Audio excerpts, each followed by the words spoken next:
Hello बच्चों, नमस्कार। स्वागत है आज की क्लास में। तो आज हम लेकर आए हैं कक्षा 10वीं का विज्ञान का पेपर। तो अभ्यास प्रश्न पत्र है, इसको अपन सॉल्व करने वाले हैं। ठीक है, तो ये आपके वार्षिक पेपर के लिए बहुत हेल्पफुल होने वाला है। तो हम शुरुआत करते हैं सही विकल्प से। तो जल्दी जल्दी हमारे चैनल को सब्सक्राइब कर लो और बेल आइकन को प्रेस कर लो, ताकि जो भी नई वीडियो डालें तो आपको तुरंत पता चल जाए। तो हम सही विकल्प की चालू करते हैं। तो पहला जो क्वेश्चन है हमारा, एक अभिक्रिया दी गई है, उसमें हमको बताना है कि इनमें से कौन सी अभिक्रिया है। ठीक है, कौन सी अभिक्रिया है। तो हम इसमें कौन सी अभिक्रिया हो जाएगी, विस्थापन अभिक्रिया। तो हम आशा करते हैं कि ये जो अभिक्रिया हैं, ऊष्माक्षेपी अभिक्रिया, ऊष्माशोषी अभिक्रिया, विस्थापन अभिक्रिया, ये सारी अभिक्रियाएं जो है आपने याद कर ली होंगी और इनके उदाहरण भी याद कर लिए होंगे, क्योंकि ये एज इट इज पूछे जाते हैं। ठीक है, नेक्स्ट है क्लोरीन निम्नलिखित में से कौन सी अधातु द्रव अवस्था में पाई जाती है। वो तो ब्रोमीन पाई जाती है। फिर दो तंत्रिका कोशिका के मध्य खाली स्थान को क्या कहते हैं? क्या कहते हैं बच्चों? सिनेप्स से बोलते हैं। ठीक है, सिनेप्स कहते हैं। इतनी बात क्लियर हो गई। अब आगे बढ़ते हैं। आगे है कि बीजाणु द्वारा प्रजनन किया जाता है। बीजाणु द्वारा प्रजनन किस में किया जाता है? वो किया जाता है राइजोपस द्वारा। मनुष्य में लिंग निर्धारण होता है किसके द्वारा होता है? गुणसूत्रों के द्वारा होता है। ठीक है, फिर बात करते हैं किसी बिंब का अवतल दर्पण द्वारा बना प्रतिबिंब से बड़ा पाया गया वस्तु की स्थिति कहाँ होनी चाहिए? तो ये होनी चाहिए दर्पण के ध्रुव तथा मुख्य फोकस के बीच में, ये जो है तो वस्तु की स्थिति होनी चाहिए। तो दीर्घ दृष्टि दोष दूर करने में उपयोग किए जाने वाला लेंस कौन सा भैया? ठीक है, दीर्घ दृष्टि दोष दूर करने वाला लेंस कौन सा है? उत्तल लेंस है। ये आपको जो है तो पता होना चाहिए। फिर क्या है? प्रतिरोध का मात्रक। प्रतिरोध का मात्रक क्या होता है भैया? ओम होता है। जो जिसका साइन ऐसा होता है, इसका ओम है, उसका प्रतिरोध का मात्रक होता है। ठीक है, फिर आगे बात करेंगे जिस सही जोड़ी हैं इनके बारे में बात कर लेते हैं। तो बात करते हैं कि जैसे सभी धातुएं क्या होती है? विद्युत की चालक होती है। ठीक है, विद्युत की क्या होती है? चालक होती हैं। वृक्क की इकाई कौन सी होती है? नेफ्रॉन होती है। ठीक है, इंपॉर्टेंट है। परिधीय तंत्र का तंत्र जो है तो कपाल तंत्र का तंत्र तथा मेरुरज्जु। ठीक है, फिर क्या होता है? नेक्स्ट है पर परागण। पर परागण किसके द्वारा होगा? कीट द्वारा होगा। ठीक है, पर परागण से मतलब होता है जो परागण दूसरे द्वारा होगा। ठीक है, डीएनए का मतलब डीएनए से होगा अनुवांशिक। डीएनए से क्या दर्शाते होते तो अपना ये हो जाएगा। ठीक है, फिर क्या है? उत्तल लेंस। उत्तल लेंस से हमारा क्या होने वाला है भैया? उत्तल लेंस हो जाएगा। ये होता है बीच में मोटा और किरणों में पतला होता है। उत्तल लेंस कैसे बनता है? ऐसे बनता है उत्तल लेंस। तो ये हो जाता है। ठीक है, तो इसके जो बीच में इसके उभार होता है, ये उभार, और इसके किनारे क्या होते हैं? सक्रिय रहते हैं। फिर है प्राकृतिक स्पेक्ट्रम। प्राकृतिक स्पेक्ट्रम क्या बताई जाती? इंद्रधनुष में पाए जाते हैं स्पेक्ट्रम भाई। 7 रंगों में बिखर जाता है उसका सूर्य का प्रकाश। ठीक है, फिर नेक्स्ट है विद्युत चुम्बकीय प्रेरण। फैराडे का नियम ने दिया था। विद्युत चुम्बकीय नियम किसने दिए थे? सारे फैराडे ने दिए थे। ये आपको क्लियर होना चाहिए। अब सारी सही जोड़ियाँ सरल हैं, ये बन गई होंगी। फिर आगे रिक्त स्थानों की पूर्ति करेंगे अपन। रिक्त स्थानों की पूर्ति करते हैं इधर। फिर करेंगे क्वेश्चन नंबर है क्या है भैया कि वे अभिक्रियाएं जिनमें उत्पाद के निर्माण के साथ साथ ऊष्मा भी उत्पन्न होती है। भाई क्या होती? ऊष्माक्षेपी अभिक्रिया। समझ में आया? उत्पाद जैसे कि अपना कार्बन प्लस के ऑक्साइड मिलकर CO2 गैस बनाती है ना, तो ये सारी चीज़ें हैं। तो इसमें क्या होती है?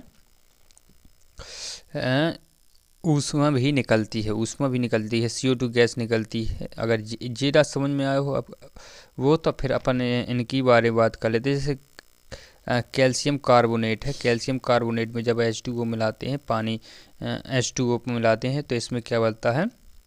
कैल्शियम हाइड्रोक्साइड बनता है भैया, CaOH का होल ट्वाइस और प्लस के CO2 गैस निकलती है। तो ये क्या हो जाएगी? ऊष्माक्षेपी अभिक्रिया हो जाएगी। ठीक है, तो ये चीज़ें आपको याद रखना है। तो ये तो आपने याद कर लिए होंगे ना। फिर क्या है? अधात्विक ऑक्साइड प्रायः क्या होते हैं? अम्लीय होते हैं। अधात्विक ऑक्साइड क्या होते हैं? अम्लीय होते हैं। ये आपको क्लियर हो जाएगा। मनुष्यों में क्या होता है, लैंगिक जनन होता है। मनुष्य में कौन सा जनन होता है, लैंगिक जनन होता है। वाहनों के पीछे के दृश्य को देखने के लिए दर्पण एक आवर्धन आवर्धन एक से क्या होता है, डॉट डॉट क्या होता है ये। अच्छा ये पहली बात बताओ, वाहनों के पीछे दृश्य को देखने के लिए कौन से लेंस का उपयोग किया जाता है, ये आपको क्वेश्चन बताना है। ठीक है, नेक्स्ट है कि विद्युत विभव का ऐसा मात्रक क्या होता है, वोल्ट होता है। ठीक है, विद्युत विभव का ऐसा मात्रक क्या होता है, वोल्ट होता है। चुंबकीय क्षेत्र रेखाएं एक दूसरे को क्या करती हैं, प्रतिच्छेद करती हैं। चुंबकीय क्षेत्र की रेखाएं एक दूसरे को क्या करती है, प्रतिच्छेद करती हैं, प्रति नहीं करती हैं, ये याद रखना है। क्या बोला, चुंबकीय क्षेत्र की रेखाएं एक दूसरे को प्रतिच्छेद नहीं करती है, नहीं में हम मिस कर गए थे, इसको अपन याद रखेंगे। फिर क्या है, एक पोषण स्तर से दूसरे पोषण स्तर में ऊर्जा का स्थानांतरण क्या होता है, 10% होता है। ठीक है, तो जैसे हमने 100% एनर्जी ली, तो अगर हमारे द्वारा किसी को एनर्जी मिलती है तो 10% ही उसमें एनर्जी जाएगी, तो इसको हम 10% का नियम भी कहते हैं। क्या बोलते हैं इसको, 10% का नियम बोलते हैं। ये चीज़ आपको पता होनी चाहिए। ठीक है, अब हम बात करते हैं एक वाक्य में उत्तर। ठीक है, अम्ल एवं क्षार की अपक्रिया बनने वाले उत्पाद को बताओ। जब अम्ल और क्षार की भैया अपक्रिया होती है तो क्या बनता है, लवण और जल बनता है। ठीक है, अम्ल एवं क्षार इतनी याद रखना। जैसे कि अम्ल क्या कहे, अम्ल बनता है। ठीक है, तो अम्ल और क्षार की, तो जैसे अम्ल और क्षार की अपक्रिया होती है तो लवण और जल बनता है। तो लवण तो कैसे अपक्रिया होगी भैया, जैसे हम HCl की अपक्रिया है, जो अम्ल हो गया, और क्षार क्या कर ले लें, NaOH ले लें, तो इसकी अपक्रिया होगी तो क्या बनेगा भैया, NaCl यानी नमक बन जाएगा, और क्या हो जाएगा, H2O पानी बन जाएगा। नमक यानी ये लवण बन गया और पानी बन गया, ये अपक्रिया आपको याद रखनी है। फिर क्या, किस धातु को छोड़कर सभी धातु कमरे के ताप पर ठोस अवस्था में पाई जाती है, तो मरकरी भैया द्रव अवस्था में पाई जाती है। वसा के पाचन के लिए कौन सा एंजाइम उत्तरदायी होता है, लाइपेज होता है। किस हार्मोन की कमी से मधुमेह रोग होता है, तो क्या होता है, इंसुलिन की कमी से जो है तो मधुमेह रोग हो जाता है, जिसको अपन डायबिटीज भी बोलते हैं। ठीक है, फिर अब बात कर लेते हैं कि परागकोश से पराग कणों का वर्तिकाग्र तक पहुंचने की घटना क्या कहलाती है, परागण कहलाती है। ठीक है, ये आपको याद रखना है। दर्पण सूत्र आपको पता है, जेल है जो लिखा हुआ 1/F = 1/U + K 1/V। विभवांतर विद्युत धारा प्रतिरोध में संबंध लिखना है तो ये लिख लेना है। ठीक है, और ये फिर क्या है, ये हैं क्वेश्चन है, आंसर है। जैसे संयोजन अपक्रिया का उदाहरण, संयोजन अपक्रिया क्या हो जाएगी, जब दो जो होंगे अभिकारक होंगे जुड़कर एक उत्पाद बनाएंगे, संयोजन मतलब जुड़ेंगे, तो वो संयोजन अपक्रिया होगी। ये आपको याद रख कर लेना, ये सारे क्वेश्चन हैं। संयोजन अपक्रिया, अपघटन एवं वियोजन से आप क्या समझते हो, उदाहरण दीजिए। भर्जन किसे कहते हैं, निस्तापन किसे कहते हैं, समावयता, संरचनात्मक, स्वयपोषी पोषण और विषमपोषी पोषण, तो ये सारे क्या हैं आपके क्वेश्चन हैं। इनको लैंगिक जनन किसे कहते हैं, अलैंगिक जनन किसे कहते हैं, मेंडल का प्रयोग वाले सिस्टम देख लेना हम। ठीक है, तो ये हैं अपवर्तनांक किसे कहते हैं, निरपेक्ष अपवर्तनांक से आप क्या समझते हैं, तो ये क्या है आपके सारे क्या हैं क्वेश्चन हैं, ये आपको जो होता देख लेना है और इनको सॉल्व कर लेना है। ठीक है, ये हैं अम्ल वर्षा किसे कहते हैं। ठीक है, ऑक्सीकरण के योग, ये सभी हैं 20 क्वेश्चन के अलावा 21, 22।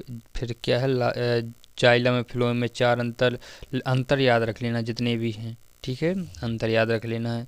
रक्त एवं लसिका में अंतर, तो ये क्या है सारे क्वेश्चन हैं आपके। ठीक है, तो सब समझ में आया है, तो ये सब क्या है आपको सॉल्व कर लेना। तो जल्दी चैनल को हमारे सब्सक्राइब कर लो, बेल आइकन को प्रेस कर लो। ठीक है, तो मिलते हैं नेक्स्ट वीडियो में। जय हिंद, जय भारत, स्वस्थ रहो, मस्त रहो।